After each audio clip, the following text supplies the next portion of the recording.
Nous vous invitons à vous abonner si ce n'est pas encore fait, à activer la cloche pour être au courant de nos prochaines vidéos, à nous suivre sur nos réseaux Facebook, Instagram, adventiste.mq. Bon visionnage et prenez soin de vous.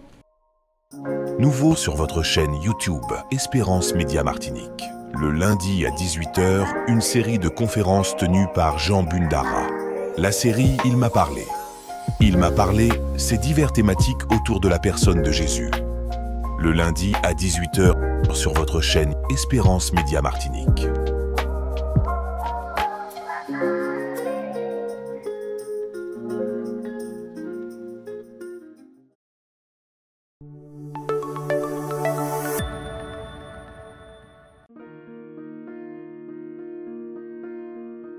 Vous avez besoin d'aide. Vous souhaitez vous entretenir avec un pasteur, un psychologue, un conseiller en relation d'aide. La cellule d'écoute de la Fédération des Églises adventistes du 7e jour de la Martinique est à votre disposition, 7 jours sur 7, de 8 h à minuit, au 0805 288 394. Cet appel est gratuit.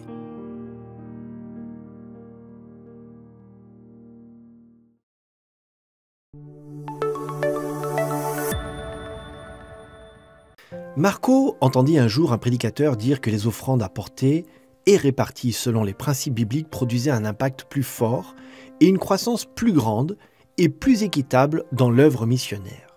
Intrigué, il demanda une clarification. Le pasteur lui dit que 3 de ces principes sont: premier principe, la régularité, Proverbe 3, verset 9 ou Malachie 3, 8 à 10. Leur volume doit être déterminé par les bénédictions divines et non par les besoins de l'Église, ni même par notre bonne volonté. Ce qui signifie que pour chaque revenu qui est une bénédiction du Seigneur, nous devons l'honorer en lui apportant aussi bien nos dîmes que nos offrandes. Deuxième principe, la proportionnalité. Deutéronome 16, verset 17 ou 1 Corinthiens 16, verset 2. Une offrande proportionnelle signifie que son montant sera ajusté selon l'évolution de nos revenus. Beaucoup choisissent d'apporter en offrande au Seigneur une proportion ou un pourcentage fixe de leurs revenus.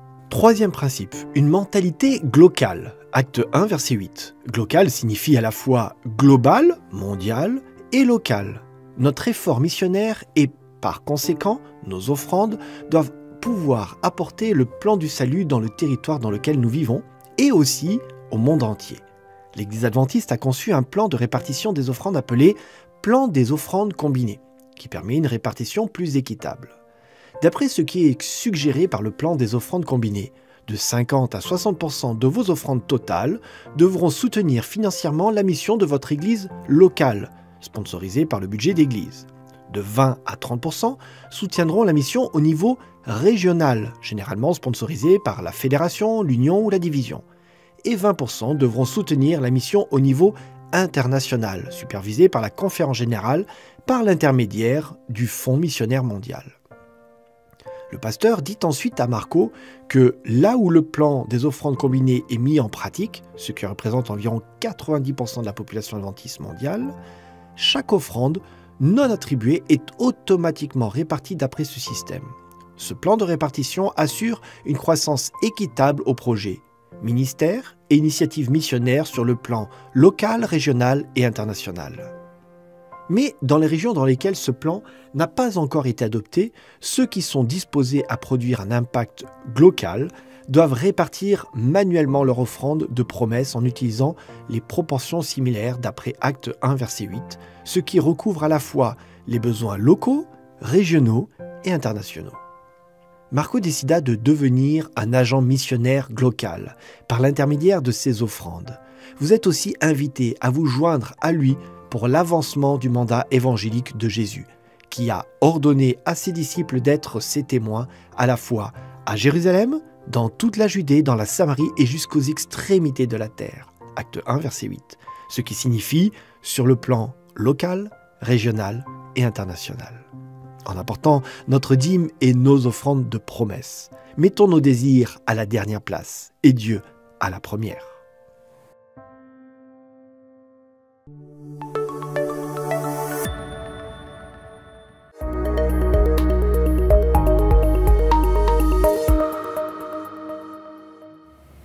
Salutations à vous, chers frères et sœurs, chers amis. J'espère que votre semaine s'est bien déroulée par la grâce du Seigneur.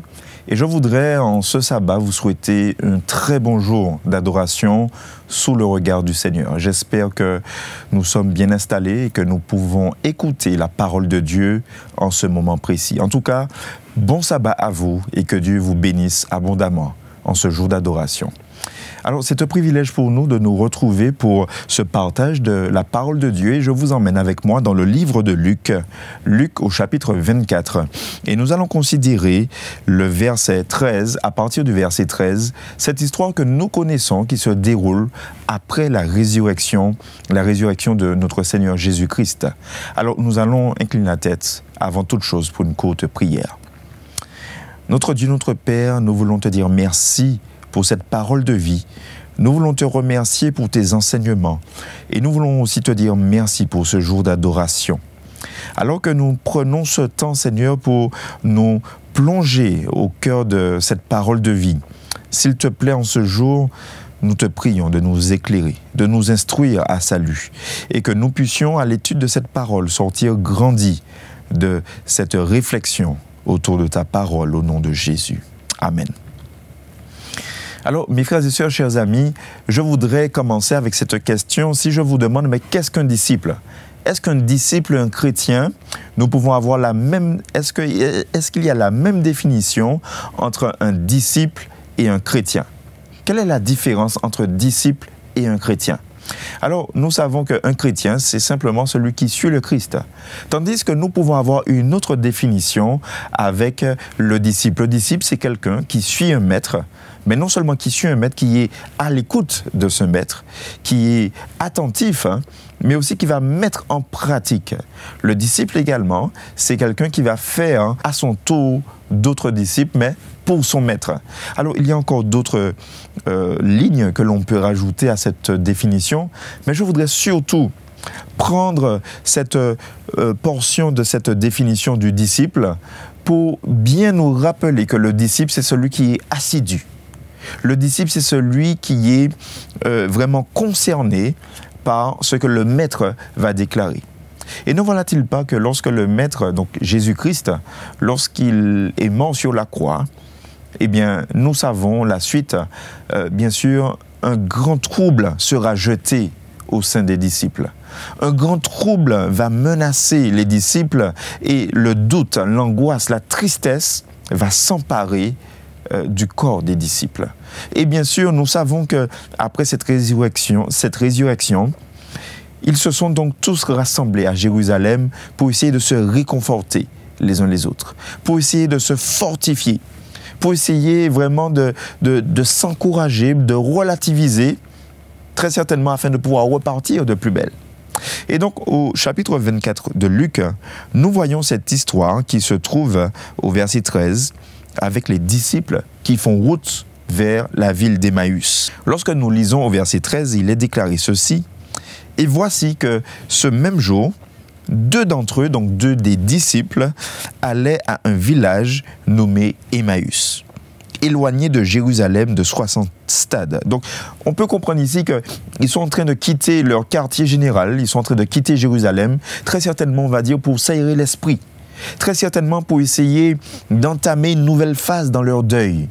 Très certainement pour essayer de respirer un air, je dirais, qui est plus soutenable. Et c'est vrai qu'aujourd'hui, mes frères et sœurs, chers amis, lorsque nous voyons ce que nous vivons de nos jours, nous avons comme cette envie de respirer un air différent. Nous avons comme cette envie de pouvoir voir ailleurs. Nous avons des envies d'ailleurs, des envies de pouvoir découvrir quelque chose qui va nous changer les esprits, car nous sommes dans un monde, effectivement, parfois qui nous plonge sous la quantité, sous la tonne de problèmes, sous la tonne de responsabilités, sous la tonne de défis, de difficultés, de complexité. Et très souvent, nous sommes livrés à nous-mêmes, livrés à nos propres pensées, livrés à une certaine forme de tristesse, de doute, d'angoisse, d'amertume dans nos vies. Et c'est pour cela que nous devons comprendre que cette histoire aujourd'hui nous concerne particulièrement. Alors, je continue. ils s'entretenaient, donc pendant qu'ils sont en train de marcher. Donc ces disciples sont en train de s'entretenir. Donc, comme on disait tout à l'heure, très certainement qu'ils sont en train de se changer les idées. Voilà. En relativisant, en se remémorant également tout ce qu'ils ont vécu avec le Maître. Ils sont en train de s'entretenir, dit la Bible, de tout ce qui s'était passé. Alors, tout ce qui s'était passé, la Bible ne dit pas exactement de quoi il s'agit, de quel point ont-ils fait référence, à quel point sont venus au cours de cette discussion. Mais la Bible déclare de tout ce qui s'était passé. Et ceci, nous allons retenir cela pour la suite de notre réflexion. Mais regardons ensuite le verset 15. Pendant qu'ils s'entretenaient et discutaient, Jésus s'approcha et fit route avec eux. Donc la Bible nous précise que ce troisième personnage qui s'invite, il s'agit de Jésus. Mais regardons le verset 16. Mais leurs yeux étaient empêchés de le reconnaître. Et si je vous pose la question, mais Jésus, à ce moment précis, était-il masqué? Jésus était-il cagoulé? Jésus était-il déguisé? Jésus avait-il pris un grand drap pour se couvrir complètement? Comment se fait-il que le Maître, envers qui ils avaient tant de respect, le Maître envers qui ils avaient tant de considération, le Maître qu'ils avaient pris le temps d'écouter, d'analyser, de comprendre les sermons, les enseignements, comment se fait-il que la Bible déclare bien leurs yeux étaient empêchés de le reconnaître? Oh, mes frères et sœurs, je voudrais vous pointer vers ce petit détail. Il n'est pas dit que les disciples étaient empêchés de le reconnaître, que les disciples ne l'ont pas reconnu, mais bien que leurs yeux étaient empêchés de le reconnaître. Et lorsque nous voyons dans la Bible la notion de l'œil, l'œil c'est la vision spirituelle. L'œil a une connotation qui va, en fait, on va dire que l'œil, c'est la lumière du corps. Donc, c'est-à-dire que c'est l'œil qui pourra aider le corps à s'orienter, à se diriger, à pouvoir avancer dans un certain cheminement. Et ici, la Bible nous déclare que leurs yeux étaient empêchés de le reconnaître. C'est-à-dire que leurs yeux étaient carrément voilés. Leurs yeux étaient obstrués. Et si je vous demande, mais par quoi leurs yeux étaient obstrués? Alors, peut-être que vous me direz peut-être que vous me direz par la tristesse, effectivement, par le doute, effectivement, parce qu'ils pensaient que ce sauveur allait établir le nouveau royaume, que ce sauveur allait les libérer de la pression romaine, que ce sauveur allait établir un nouveau gouvernement et que donc les disciples auraient pu en administrer donc le royaume. Ils pensaient que ce Jésus allait pouvoir les faire pénétrer dans une nouvelle ère. Eh bien, au lieu de tout cela, que nenni. Au lieu de tout cela, ils se retrouvent en train d'avoir finalement une foi qui est effritée. Ils sont dans un doute. Et permettez-moi déjà de vous dire que le doute n'est pas un péché. Mais le doute, mes frères et sœurs, chers amis, est une hésitation qui se passe au niveau de l'esprit et qui va atteindre la confiance. Le doute est justement un écart qu'il y aura entre la vérité et Dieu au moment présent. Alors, effectivement, regardez bien que c'est ce que l'ennemi a utilisé dans le Jardin d'Éden pour approcher nos premiers parents avec une seule question. Le doute s'est semé à ce moment précis. Et là, en fait, nous constatons que nos premiers parents étaient entre deux chaises. D'accord? Ils ne savaient pas exactement.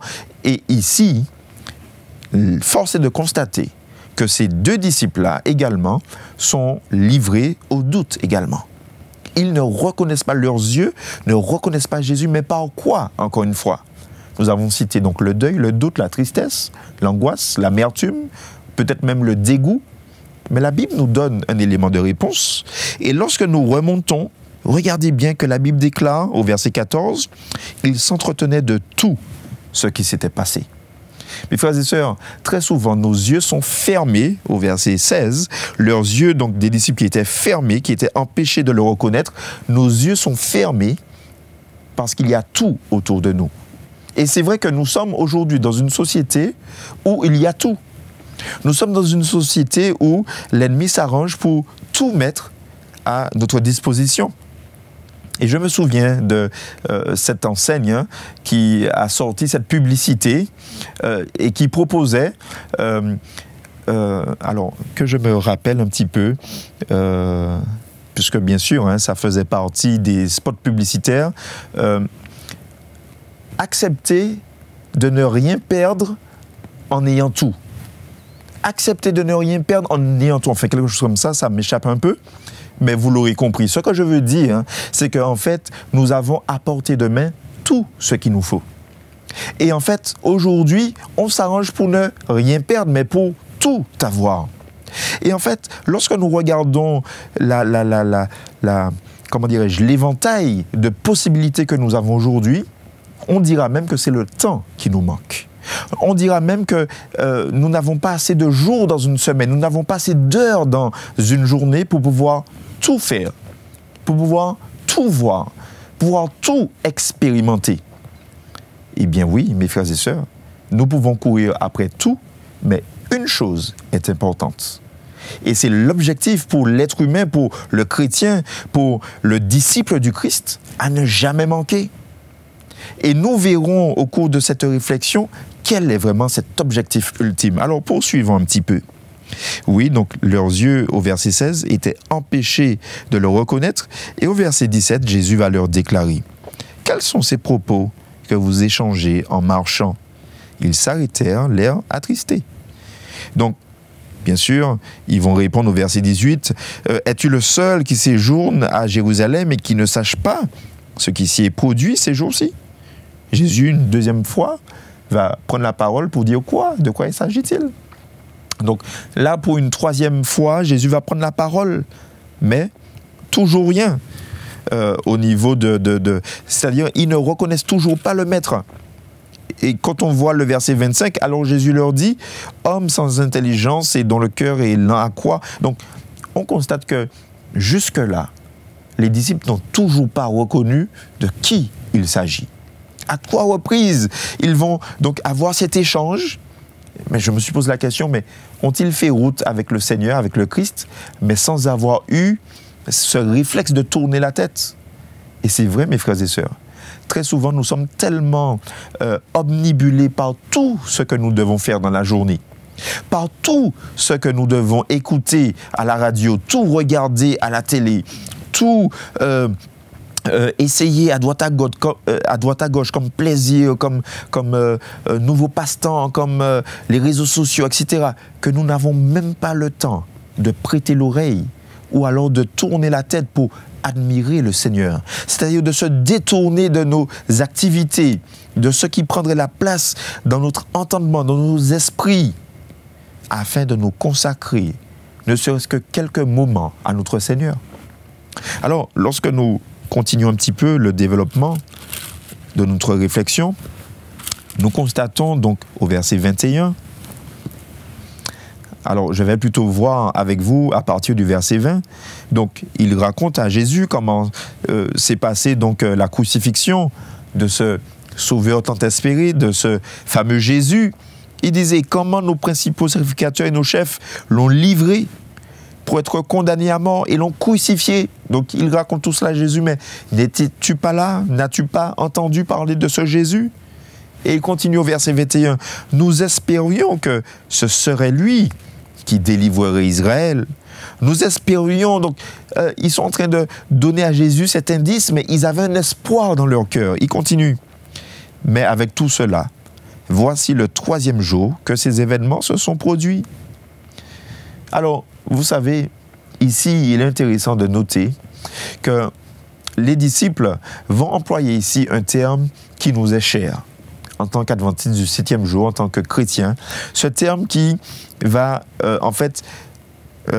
comment dirais-je, transporter l'être humain, je dirais, dans le futur.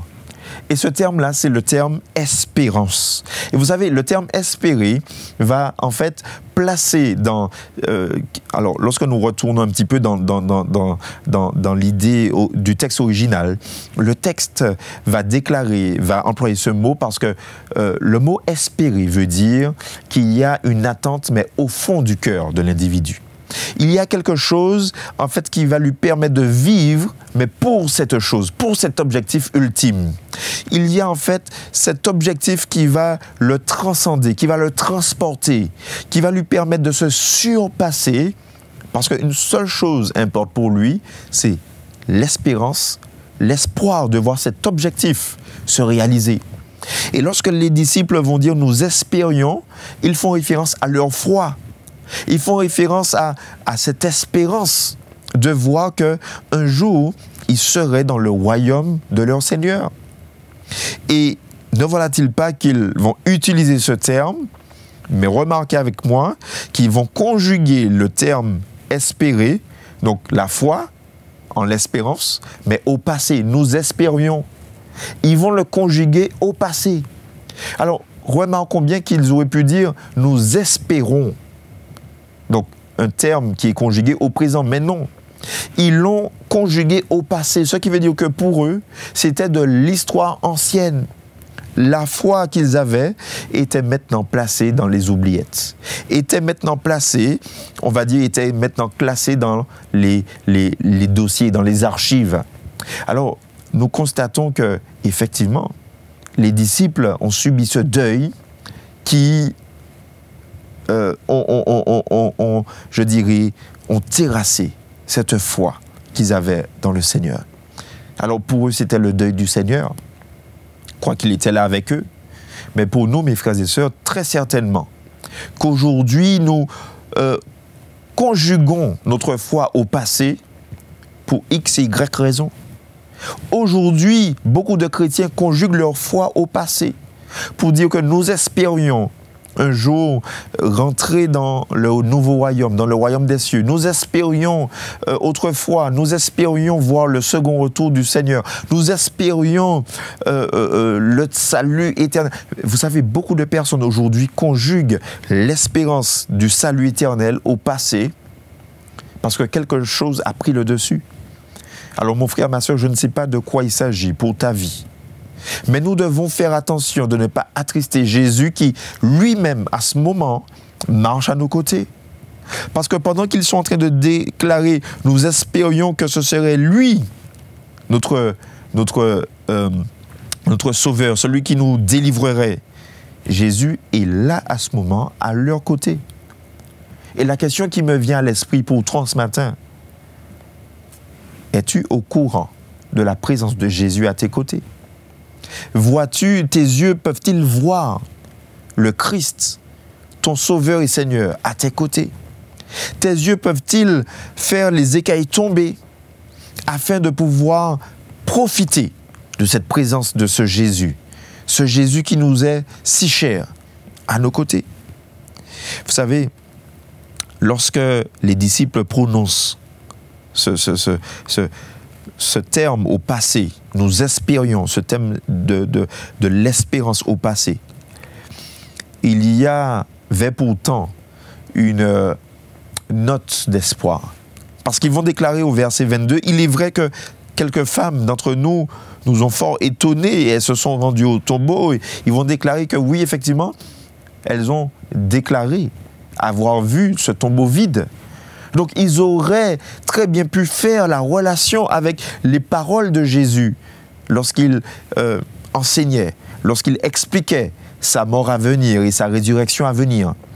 Mais regardons qu'ils n'avaient pas encore pu faire le rapprochement. Et ici, alors qu'ils n'avaient pas encore reconnu Jésus, il est déclaré au verset 25 que Jésus va maintenant leur expliquer de quoi s'agissait-il, de quoi il s'agissait lorsqu'il discutait avec eux avant sa mort. Et donc, au verset 27, en commençant par Moïse et par les prophètes, il va leur expliquer toutes les Écritures. Et regardez le verset 30. Ils se mettent à table pour partager ce dîner physique en tout cas, Donc c'était du pain qu'il avait au menu. Et pendant qu'il était à table avec eux, il prit le pain, dit la bénédiction. Puis, donc Jésus, il rompit le pain et leur en donna. Alors, au verset 31, alors leurs yeux s'ouvrirent et ils le reconnurent. Et à ce moment, Jésus disparut de devant eux. Il est fort intéressant de noter que Jésus a pris le pain pour le rompre, pour donc leur en donner, lui qui est le pain de vie, lui qui est ce pain qui nous nourrit, ce pain spirituel. Et Jésus l'a fait d'une manière physique, comme pour leur ouvrir les yeux.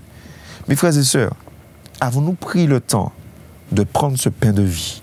Avons-nous pris le temps de prendre cette parole, la parole de Dieu, qui est considérée comme étant le pain de vie?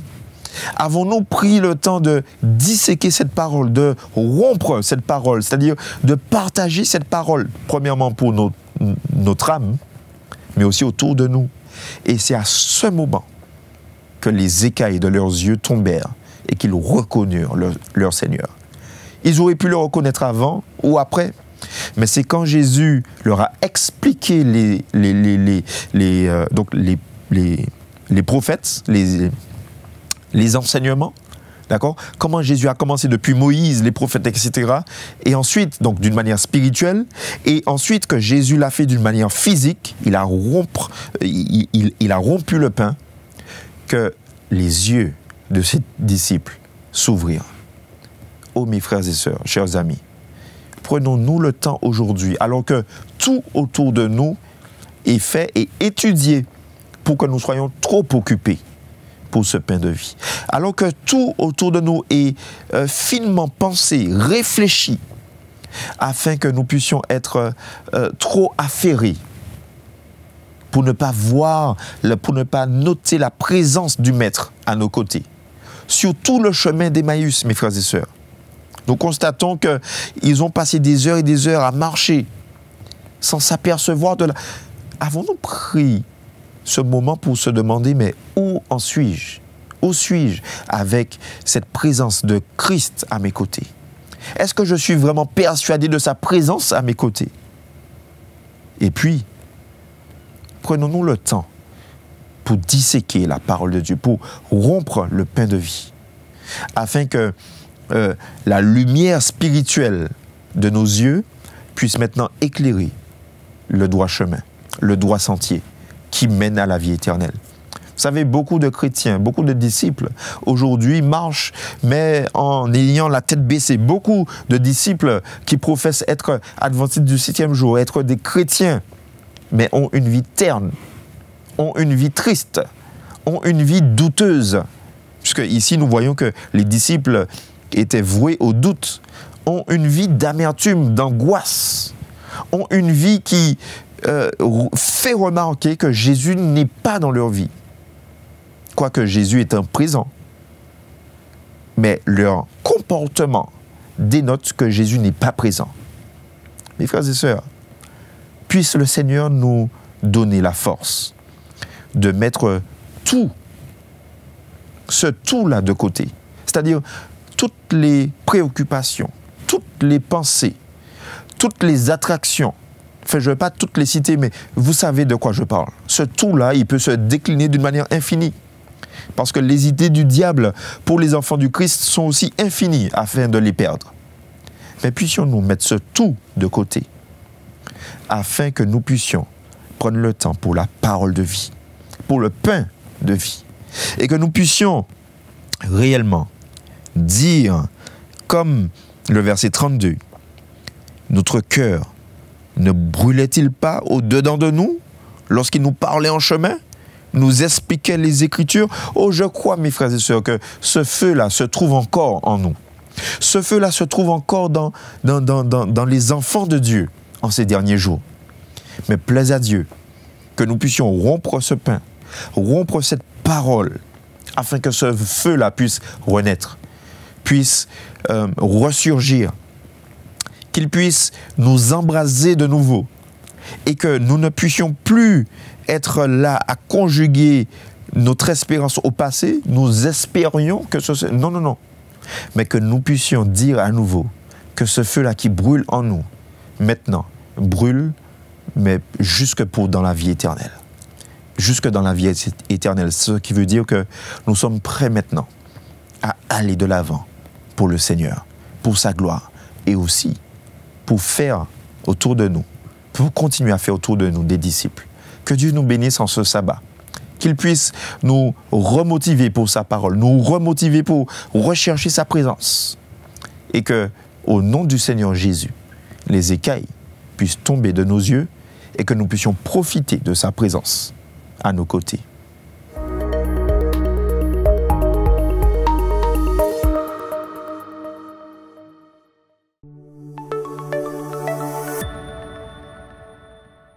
Nouveau sur votre chaîne YouTube Espérance Média Martinique. Le lundi à 18h, une série de conférences tenues par Jean Bundara. La série Il m'a parlé. Il m'a parlé, c'est diverses thématiques autour de la personne de Jésus. Le lundi à 18h sur votre chaîne Espérance Média Martinique.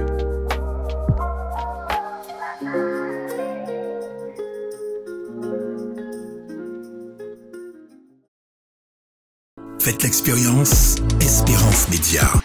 Vibrez, écoutez et regardez votre radio Espérance FM en direct. Les podcasts de vos émissions préférées, les worship moments, tout à portée de main en un clic. Téléchargez dès maintenant l'application Espérance Média, disponible sous les plateformes de téléchargement Apple Store et Google Play.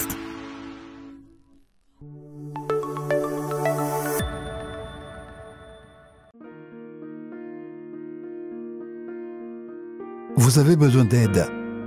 Vous souhaitez vous entretenir avec un pasteur, un psychologue, un conseiller en relation d'aide. La cellule d'écoute de la Fédération des Églises adventistes du 7e jour de la Martinique est à votre disposition, 7 jours sur 7, de 8h à minuit, au 0805 288 394. Cet appel est gratuit.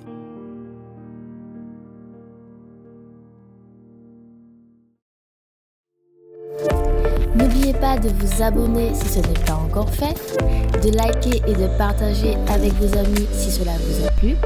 À bientôt pour une prochaine vidéo.